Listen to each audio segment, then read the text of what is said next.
Welcome to our continuing series, Questions and Answers from the works of Sri Aurobindo and the Mother. Openness and Opening, Part 2. From Sri Aurobindo.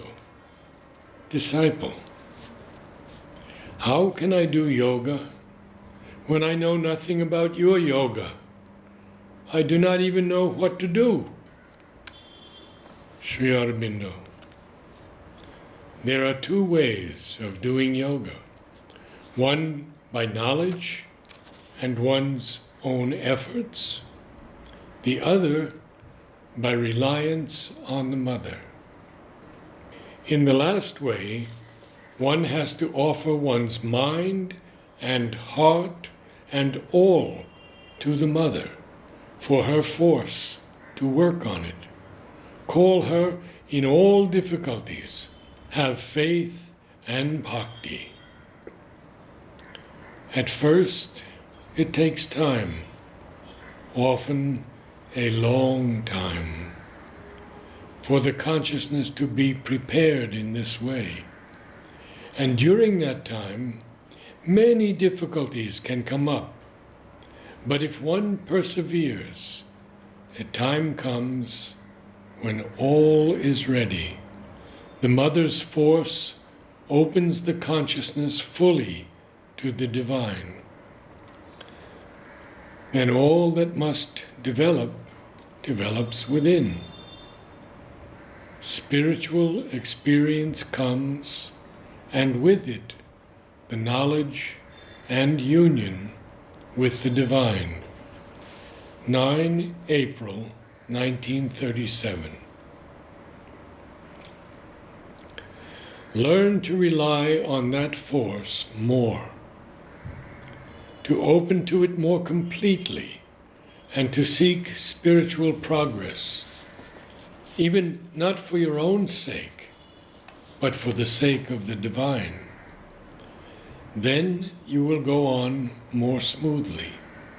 Get the psychic opening in the most external physical consciousness. That, and not despondency, is the lesson you ought to draw from your present adverse experience. There are certain possibilities in the way of the experience. First, there is the faith, or sometimes a mental realization, and this of itself is enough to make one open to the Mother's force, so that it is always available at need or call. Even if one does not feel the force coming, yet the results are there and visible. The next is when one feels oneself like an instrument and is aware of the energy using it. A third is the contact with the power above and its descent, spontaneous or at call, into the body. This is the more concrete way of having it, for one physically feels the force working in one.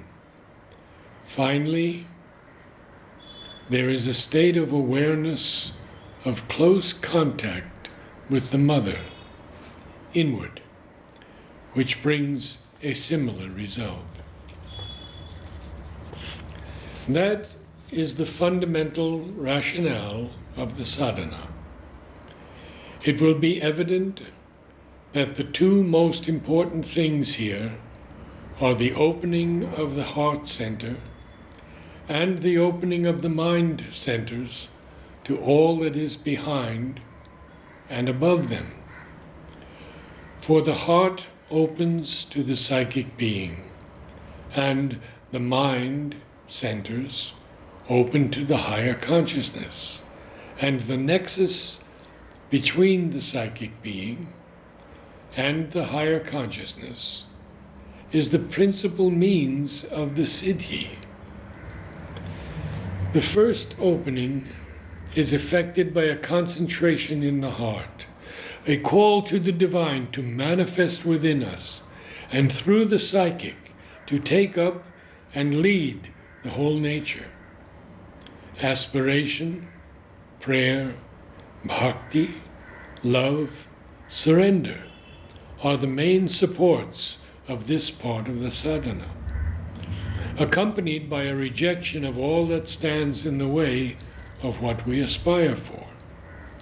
The second opening is effected by a concentration of the consciousness in the head, afterwards above it, and an aspiration and call and a sustained will for the descent of the divine peace, power, light, knowledge, ananda, into the being.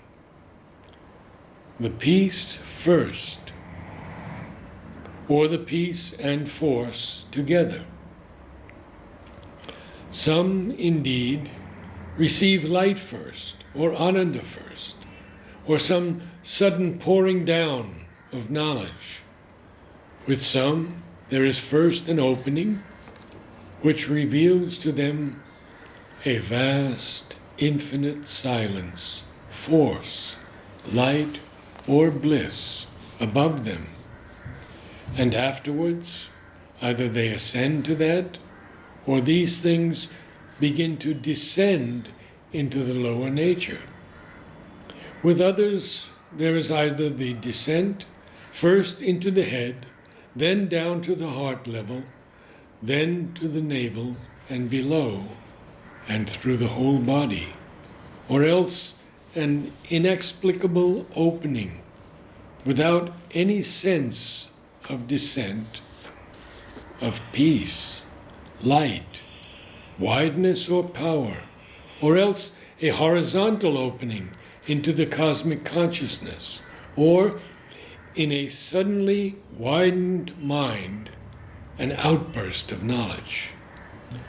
Whatever comes has to be welcomed, for there is no absolute rule for all. But if the peace has not come first, care must be taken not to swell oneself in exaltation or lose the balance. The capital movement, however, is when the divine force, or Shakti, the power of the mother, comes down and takes hold. For then the organization of the consciousness begins, and the larger foundation of the yoga. 11 September 1934.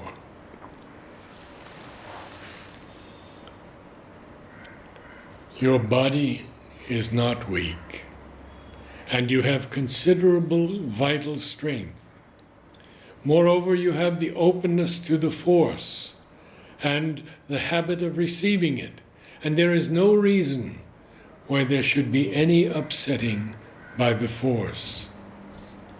It is not the force, but the suggestion of these vital forces that produces the upsetting. 7 September 1936.